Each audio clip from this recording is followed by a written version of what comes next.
अच्छा, दूसरी किताब के बारे में बताएं ज़रा। जी, दूसरी किताब is called Karachi story. The Karachi story of al-Qaeda and political Oh my economy.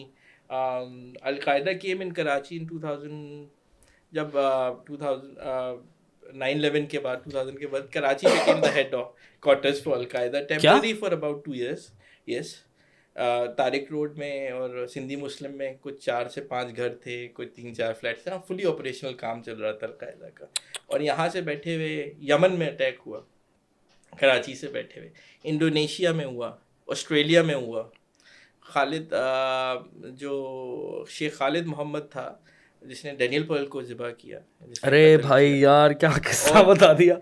और ही लिव्ड इन कराची।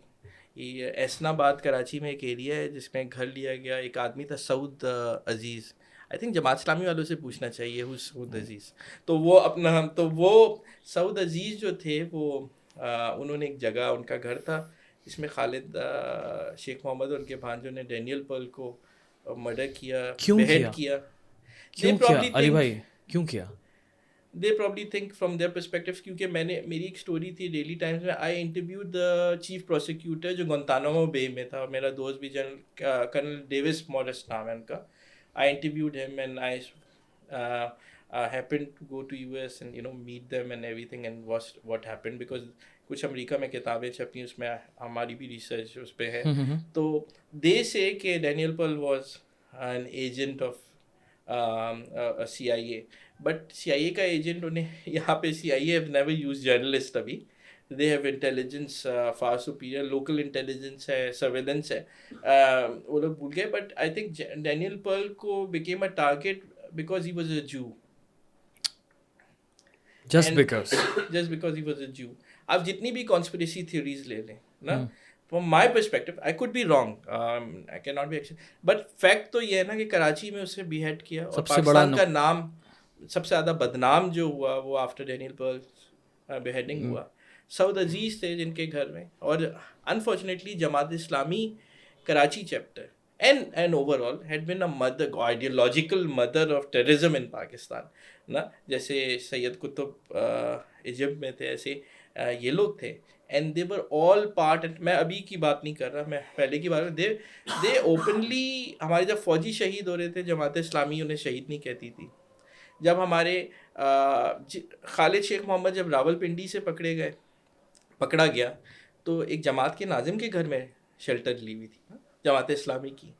एक कराची में एक गुलशन मेमार में एक छापा पड़ा जहाँ ऑस्ट्रेलियन रिचर्ड रीड था, क्या था, जो शू बॉम्बर था, वहाँ पे पना दे के ऑस्ट्रेलिया जा रहा था बॉम्बिंग करने, जिसकी वजह से आज भी आप जूते चेक होते हैं पूरी दुनिया में। वो पाकिस्तान कराची एयरपोर्ट से ही उड़ के जा रहा था बंदा जो जूतों में बम था जिसके ना, जब भी आपके जूते उतरते हर एयरपोर्ट पे। अच्छा। तो वो भी जमात इस्लामी की एक नाज़मा थी खातून, आई थिंक शाहिद अली ख़ान जो हॉकी प्लेयर थे उनकी वाइफ थी पाकिस्तान में।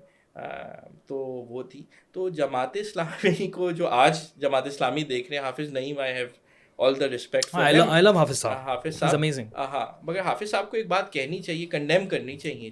मैं अली भाई इसका ना मैं आपको जवाब देता हूँ काउंटर। वो ये कि देखें, अगर हम हर पॉलिटिकल पार्टी को देखेंगे ना, हर पॉलिटिकल पार्टी ने ऐसी डार्क रियल जी। You banned MQM, you banned other political parties. Jamaat Islami never got banned after all these things. What do you want? फौजी को शहीद नहीं कहा, हाँ, मारे जाने को। Pakistan, they were more loyal towards a certain ideology, but heads off to them.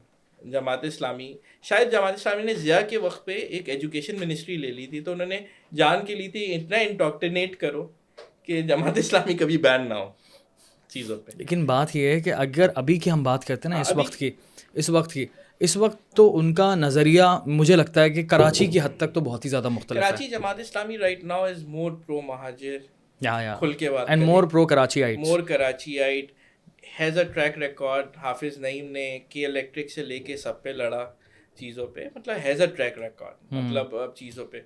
लेकिन कराची में थंडर स्क्वाड भी इन्होंने बनाया। मतलब हम अपने ऑडियंस को दोनों चीज़ बताएं, दोनों चीज़ें बताना बहुत ज़रूरी है। जमात इस्लामी एक बहुत ही ट्रांसपेरेंट, ऑर्गेनाइज्ड जमात है, लेकिन कराची लिबरल शहर है ना, और जब कराची में जो वोट भी हाफिज़ नईम को पड़ा है, जमात इस्लामी को नहीं। I agree with this, I agree with this. Hafiz Naeem और रहमान साहब को मेरी नज़र में कराची और पीटीआई से मायूसी की वजह से बुग्ज़ माविया नहीं हुब्बे अली में पड़ा, कुछ इस टाइप का।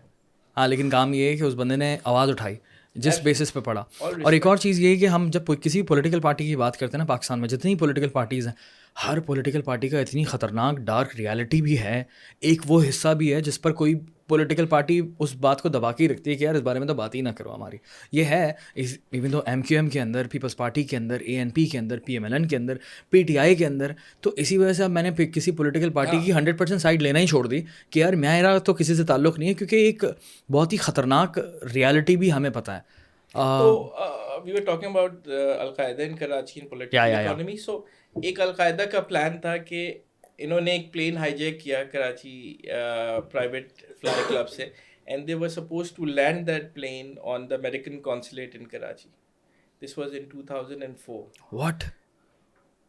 इंटरसेप्ट किया वो लोग नहीं, लेकिन आफ्टर 2 or 3 days, आपको याद है फ्रेंच एम्बेसी बॉम्बिंग हो गई थी, तो उनका एक जो सुसाइड बम्बर खड़ा रह रहा था एम्बुलेंस पे, तो वो अमेरिकन कॉन्सुलेट को हिट करना चाहता था। लेकिन उसने क्या किया कि एक देखा, उसने कहा एक बस जा रही है जो फ्रेंच इंजीनियर्स गोरों के साथ जा रही है, तो मैं उसे हिट कर देता हूँ। तो हिट दैट।